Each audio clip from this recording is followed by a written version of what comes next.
பண்ணி அதிகமாகிருச்சு எங்கள் ஊரில். எப்படியோ நெல் அறுத்துட்டாங்க பாருங்கள். அதை காட்டுப்பண்ணிலேருந்து செலவே அதிகமாக இருக்கும் விவசாயம் பண்ணுறதில்ல. இருந்தாலும் இந்த காட்டுப்பண்ணிலேருந்து பாதுகாக்கிறதுக்கா பாருங்கள், பூரா சுற்றி வேலி போட முடியாதுல்ல. வேலி போட்டால் எவ்வளோ செலவாகும்.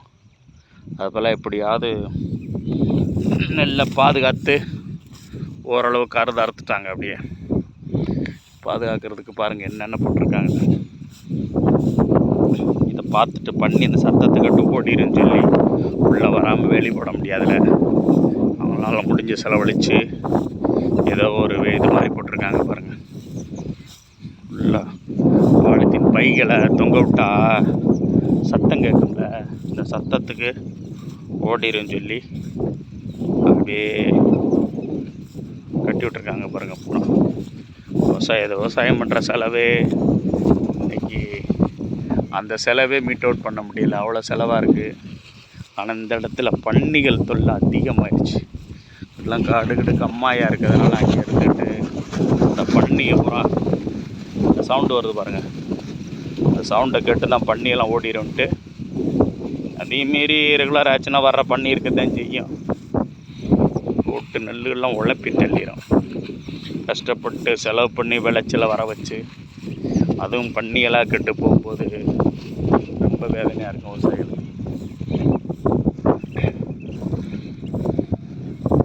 பாருங்கள் எவ்வளோ இதுக்குள்ள பேப்பரு, பாலித்தீன் பை, சாக்கு எல்லாம் கட்டி விட்ருக்காங்க.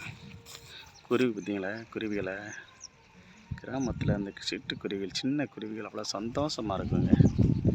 அதை பார்க்கும்போது இன்னும் சந்தோஷமாக இருக்கு. எப்படி உட்காந்துருக்கு பாருங்கள், கரண்ட்டு கம்பியில் ஓடிச்சு. இது ஒரு கண்மாய், இது விராதனூர் கண்மாய் பக்கத்தில் குந்தாளம்னு ஒரு இடம், அங்கே வயல் அந்த பகுதி தான் அது. எவ்வளோ செடிகளை போட்டிருக்காங்க பாருங்கள். போட்டு இந்த பன்னி தொல்லையிலேருந்து நல்லா காப்பாற்றி எடுத்திருக்காங்க. இங்கே தான் ஒரு கிணறு இருக்குது. சின்ன வயசில் ஆடு மாடு மேய்க்கையில் வந்து இந்த கிணத்துல ஜம்ப் பண்ணி குளிக்கிறது. இப்படியும் 2 வருஷம், ஒரு 5-6 வருஷமாக 7-8 வருஷமாக நான் வந்து இங்கே பார்த்து இந்த கிணறப்போ இருக்கான்னு பார்க்க போகிறேன். இதுதான் கிணறு பாருங்கள். இதில் தாங்க ஆடு மாடை விட்டுட்டு ஜம்ப் பண்ணி குளிக்கிறது. உள்ளே போக முடியலை போல், ஃபுல்லாக கிடக்கு, பாம்போட்ட கிடக்கு. இந்த கிணறுக்குள்ளே தான், கிணறு தாங்க அது, இதுக்குள்ளே தாங்க இருக்குது. அவ்வளோ பராமரிப்பு இல்லாமல் இருக்குது போல். இதில் தான் மேலேருந்து ஜம்ப் பண்ணி குதிக்கிறது உள்ள கிணறுக்குள்ளே. இங்கிட்ட அந்த வழி இருக்கான்னு பார்ப்போம். எப்படியும் விவசாயம் பண்ணுறவங்க கண்டிப்பாக மெயின்டைன் பண்ணியிருப்பாங்க. அந்த பக்கம் போய் பார்ப்போம்.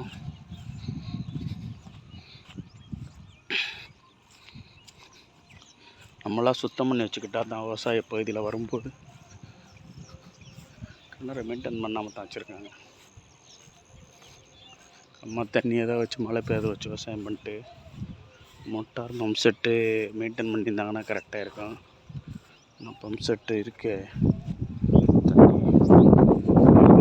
வயல் பாருங்கள், வயல் நல்லா அறுத்துட்டாங்க. கிணறை பார்க்கவே முடியல, உள்ளே போக முடியாதுன்னு நான் நினைக்கிறேன். உள்ளே இருக்குமா, ட்ரை பண்ணலாமா, இருக்கு. என் தொல்லையை உருவாக்க போய் பார்ப்போம். பாம்பெல்லாம் கிடந்தாலும் கிடக்குங்க. சின்ன வயசில் குடியாடி வந்த இதெல்லாம் விஷக்காலன்னு சொல்லுவாங்க. இதை இந்த காளான் காளான் இருக்குது பாருங்கள், மரத்தடி விஷக்காளான்னு சொல்லுவாங்க. இதை சாப்பிட மாட்டாங்க. எப்படி இருக்கு பார்த்தீங்களா, எப்படி கிடக்கு கண். இப்படியும் கிணத்தை பார்த்துருவோம். சின்ன வயசில் நான் ஜம்ப் பண்ணி குளித்த கிணறு, தண்ணி நிறையா கிடக்கும். அந்த பக்கத்து கண்மாய், விராதனூர் கண்மாய் நிறைஞ்சிருக்கிறதுனால நான் வந்துட்டு அங்கே கிணத்துக்கு பார்த்துங்க எவ்வளோ தண்ணி கிடக்குன்னு பார்த்தீங்களா. இதில் தாங்க மேலேருந்து ஜம்ப் பண்ணி குதிக்கிறது. நீச்சல் ஓரளவு பழகிட்டோம்னா, கம்மாயில் பழகிட்டா இதில் கிணத்துல ஆடு மாடு மேய்க்கையில் விட்டுட்டு இதில் ஜம்ப் பண்ணி குளிக்கிறது. எவ்வளோ நேரம் ஜம்ப் பண்ணி குளிப்போம்னு தெரியாது. அந்த கட்டணம்லாம் பெடிஞ்சிருச்சு பாருங்கள். இடிக்கிற மாதிரி நிலமையில இருக்கேன். தண்ணி எவ்வளோ கிடக்கு பார்த்தீங்களா? நான் சொல்கிறது 20-30 வருஷம் இருக்கும். இப்போ எனக்கு 53 வயசு ஆகுது.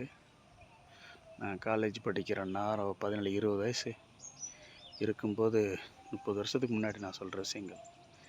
இன்னும் அந்த கிணறு அப்படியே இருக்குது பாருங்கள். அதில் ஓடி இதில் ஜம்ப் பண்ணி குளிப்போம். இந்த பக்கம் கம்மாயில் ஆடு மாடை விட்டுட்டு தண்ணி நிறையா கிடக்கு பார்த்தீங்களா? பக்கத்து கம்மாயில் தண்ணி நிறையா கிடக்கும், இங்கே தண்ணி நிறையா கிடக்கு. அங்கே மேலேருந்து ஜம்ப் பண்ணுறது சின்ன வயசில் ஓடி ஆடி விளையாண்ட விஷயங்கள். தேங்க்ஸ் ஃபார் வாட்சிங். தேங்க்யூ.